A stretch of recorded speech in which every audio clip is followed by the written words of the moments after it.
नमस्कार जय हिंद साथियों।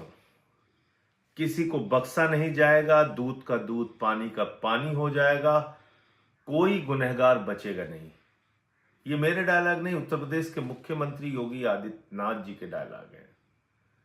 जब ये प्रभु श्री राम के मंदिर में चोरी का मामला सामने आया तो उत्तर प्रदेश के मुख्यमंत्री ने बड़े दावे के साथ कहा कि जिसके पास जो सबूत है जाकर एसआईटी को दीजिए, बाहर कोई बातें मत कीजिए, दूध का दूध पानी का पानी हो जाएगा, कोई गुनहगार बचेगा नहीं।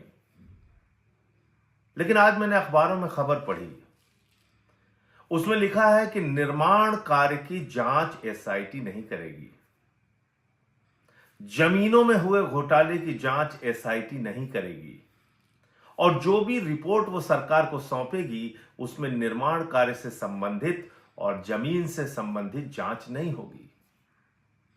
ये कैसी अजीब बात है कि एक इतना बड़ा मामला सामने आया जिसमें चढ़ावे के नाम पर करोड़ों का घोटाला हुआ, और उसी दौरान यह जानकारी मिली कि 40% कमीशन प्रभु श्री राम के मंदिर के निर्माण में लिया जाता था। और ये मैंने नहीं बताया, दीनानाथ वर्मा जो इंजीनियर थे उन्होंने बताया। अगर 40% कमीशन प्रभु श्री राम के मंदिर के निर्माण में लिया जाता था तो उसकी जांच क्यों नहीं होनी चाहिए? उन भ्रष्टाचारियों के खिलाफ कार्रवाई क्यों नहीं होनी चाहिए? क्यों बचाया जा रहा है उन भ्रष्टाचारियों को, बेईमानों को? दूसरा प्रकरण जमीन घोटाले से संबंधित, जिसकी जानकारी मैंने दी, एक नहीं 13 दस्तावेज दिए। 13 दस्तावेज दिए और 13 दस्तावेज और है मेरे पास। मुझे एसआईटी ने बुलाया था। योगी जी क्यों बुलाया था एसआईटी ने? जमीन घोटाले की जांच करने के लिए बुलाया था। तभी तो मैंने जब जमीन के कागजात दिए और उस वक्त पूछा तो उन्होंने कहा कि हम इस पे सरकार से बातचीत करेंगे। तो आपने क्यों मना किया? क्यों मना किया? जमीन घोटाले की आप जांच नहीं करेंगे? 2 करोड़ की जमीन 18.5 करोड़ में 5 मिनट के अंदर खरीदी गई, क्या यह भ्रष्टाचार नहीं है? नजूल की जमीन जो न खरीदी जा सकती है, बेची जा सकती है, 24 करोड़ में खरीदी गई, क्या यह भ्रष्टाचार नहीं है? 9 करोड़ की जमीन 55 करोड़ में खरीदी गई, क्या यह भ्रष्टाचार नहीं है? 1 करोड़ 73 लाख की जमीन 29 करोड़ 67 लाख में खरीदी गई, क्या यह भ्रष्टाचार नहीं है? योगी जी, आपके भारतीय जनता पार्टी के तत्कालीन मेयर का भतीजा दीप नारायण, वो एक जमीन मुफ्त में पाता है, 1 करोड़ में ट्रस्ट को बेच देता है। एक जमीन 20 लाख रुपए में पाता है, 2.5 करोड़ में ट्रस्ट को बेच देता है। क्या यह भ्रष्टाचार नहीं है? क्योंकि ये कागजात चिल्ला चिल्ला के बोल रहे हैं।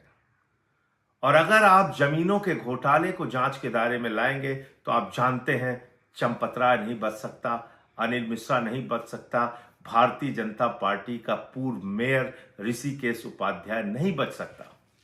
आप इस बात को बखूबी जानते हैं योगी जी। आप ये भी जानते हैं कि निर्माण की अगर जांच हुई जहां पे 40% कमीशन लेने की बात हुई है तो उसमें प्रधानमंत्री के सबसे करीबी निपेंद्र मिश्रा तक आंच आएगी और फिर बहुत मुश्किल हो जाएगी आपके लिए। और मैंने बार बार इस बात को कहा था, आप लोगों ने सुना होगा, मैंने कहा था कि यह ट्रस्ट बनाया है प्रधानमंत्री नरेंद्र मोदी ने, और प्रधानमंत्री नरेंद्र मोदी ने चंपत राय को रखा, अनिल मिश्रा को रखा, ज्ञानेश कुमार जो इस समय मौजूदा मुख्य चुनाव आयुक्त है उसको रखा, ये तमाम लोग जो बैठाए गए हैं, निपेंद्र मिश्रा को रखा, तमाम ये जो लोग बैठाए गए हैं ये किसके द्वारा बैठाए गए हैं? ये ट्रस्ट जो बनाया गया है प्रधानमंत्री नरेंद्र मोदी के द्वारा बनाया गया है। मोदी के द्वारा बनाए गए भ्रष्टाचार की जांच योगी नहीं कर सकते। ये बार बार मैंने कहा, पीएमओ की जांच सीएमओ नहीं कर सकता, और वही हकीकत सामने आ गई। करोड़ों करोड़ रुपए का घोटाला, सैकड़ों करोड़ रुपए का घोटाला प्रभु श्री राम के मंदिर के निर्माण और जमीन खरीद में हुआ है। आप बताइए उसकी जांच क्यों नहीं हो रही है?